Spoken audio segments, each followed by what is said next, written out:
All right, let's jump right in. We're going to talk about what might just be the most unlikely and honestly one of the most successful criminal operations on the entire planet. North Korea's state-sponsored hacker army. $600 million. I mean, just let that number sink in for a second. That's how much was stolen in what was, at the time, the biggest crypto heist ever. An absolutely staggering amount of digital cash, just poof, gone. And the culprit behind this massive, high-tech crime? You guessed it, North Korea. A country that, let's be honest, most of us picture as being kind of stuck in a technological time warp. So this raises the huge question. How on earth is a nation famous for its extreme isolation and poverty pulling off some of the most sophisticated cybercrimes the world has ever seen?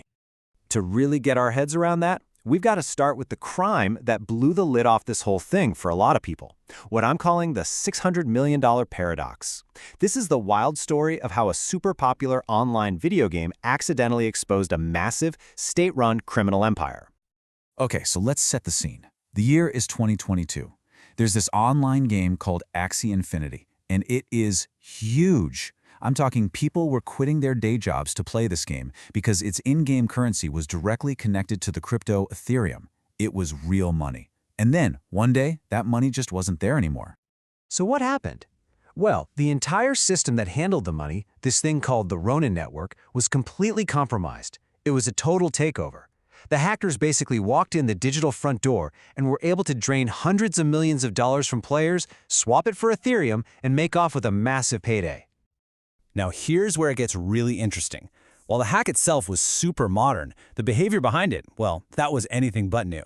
This crazy heist is really just the latest evolution in North Korea's long history of state-sponsored crime.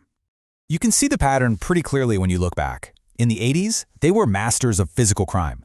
They printed these counterfeit super dollars that were so good they were often considered higher quality than the real bills. By the 90s, they'd moved into trafficking everything, drugs, weapons, you name it. Then, fast forward to 2014, and you see the pivot to digital with the Sony Pictures hack.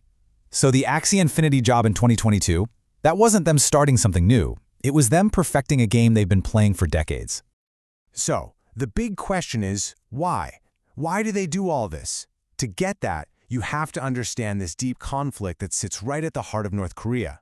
It's this clash between their official ideology and cold, hard reality that basically created the perfect breeding ground for a global hacking empire. So it all starts with their state ideology, known as juche. On paper, it's all about total self-reliance. This idea that the nation can provide for itself, completely cut off from the so-called evil capitalist world. But the reality for the average person there, it's the complete opposite. Poverty, constant food shortages, and almost zero connection to the outside world. At the exact same time, you have another system called sungun. Think of it as this super rigid social structure. At the bottom, you've got the hostile class. In the middle, the wavering class, who are basically living in that state of poverty we just talked about. But at the very top, you have the core class. These are the elites, the top generals, party officials, the people the regime absolutely depends on to stay in power. And for them, life is very, very different. And right here, this is the fundamental contradiction that drives everything. The ideology of juche demands total isolation, but the elite Songun class needs foreign money, hard currency, to buy things like luxury goods, advanced tech, and most importantly, the components for their nuclear weapons program. So, how do you get foreign money when you're completely cut off from the global economy? Well, if you can't earn it, you steal it. Hacking became the perfect modern solution to this problem. So that's the why. Now let's talk about the how. I mean, how does a country where most people can't even get online manage to create a world-class army of cybercriminals? The answer is a pretty chilling and incredibly effective state-run pipeline. It all starts really early. The government literally scouts for kids who show exceptional talent, especially in things like math. Those children are then pulled into these elite training schools, and they're not just learning to code, they're being groomed for absolute, unwavering loyalty to the regime. Once their training is complete, they're handed forged passports and shipped out to secret overseas cells in places like China, where they have the high-speed internet they need to launch their attacks. And look, this isn't just some theory. We've got actual eyewitness accounts. There's this story from an American guy who accidentally ended up staying in what people now call the Hacker Hotel in Shenyang, China. He said he walked into the lobby, and it was just filled with North Koreans. And on the TVs, they were playing propaganda films showing North Korea winning the Korean War. So you have to understand, these aren't just rogue criminals. They are loyal soldiers on a mission, operating from foreign soil. So what exactly are these cyber soldiers up to? Well, their playbook today is way more advanced than just hitting video games. They're running a whole diverse portfolio of incredibly sophisticated digital attacks. Yeah, their tactics are always changing. Of course, there's the big crypto heists, but they also hit hospitals and businesses with ransomware. They conduct espionage against defense companies to steal missile plans, and they are absolute masters of social engineering and phishing. But maybe the most ingenious and terrifying tactic is something called the job by proxy scheme. Get this. They have IT workers use fake IDs to land high-paying remote jobs at tech companies all over the world. So not only are they funneling that salary straight back to the regime, they also get deep, trusted insider access to company networks. It's the ultimate Trojan horse. And if you want to understand just how big their impact is, just look at this.